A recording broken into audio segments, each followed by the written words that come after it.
राष्ट्रपति चुनाव के लिए रिटर्निंग अधिकारी नियुक्त और चुनाव आयोग ने रिटर्निंग अधिकारी नियुक्त किए हैं। सहायक रिटर्निंग अधिकारी भी नियुक्त कर दिए गए। तो ये अपडेट आपको दे रहे हैं। देखिए, इससे पहले भी जानकारी सामने आई थी कि जल्दी से लेकर जो प्रक्रिया है वो शुरू होगी और चुनाव आयोग ने भी तैयारियां दूसरी तरफ शुरू कर दी। अब ये अपडेट है जहां उपराष्ट्रपति चुनाव के लिए रिटर्निंग अधिकारी नियुक्त कर दिए गए। इस खबर पर एक अपडेट के साथ हमारे पॉलिटिकल एडिटर अदिति नागर हमारे साथ कनेक्ट हो गई है।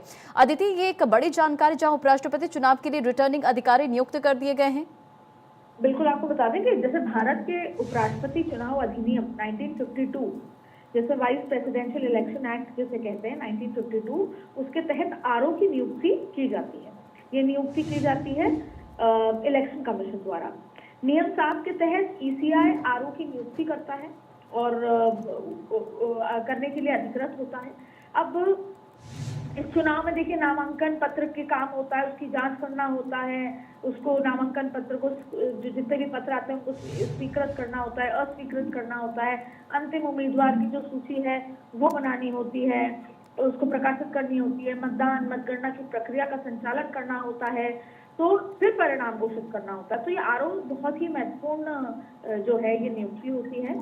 सारा जो तमाम काम होता है वो इन्हीं के अंडर में आता है। तो ऐसे में सबसे इम्पोर्टेंट बात यह है कि अब सितंबर 31 से पहले चुनाव होने हैं, तो जाहिर तौर पे इसकी काम भी इलेक्शन कमीशन लग चुका है। और जैसा मैंने आपको बताया कि आरओ की भूमिका बेहद ज्यादा खास होती है। भारत निर्वाचन आयोग द्वारा नियुक्त करके जो कानूनी आधार होता है उपराष्ट्रपति चुनाव अधिनियम 1952, उसके तहत आरओ ये तमाम काम जिसे बोलते हैं वो करता है, जिसके अंदर नामांकन पत्र स्वीकृत करना, अस्वीकृत, प्रकाशित करना, संचालन करना और परिणाम घोषित करने तक का उनका पूरा काम रहता है।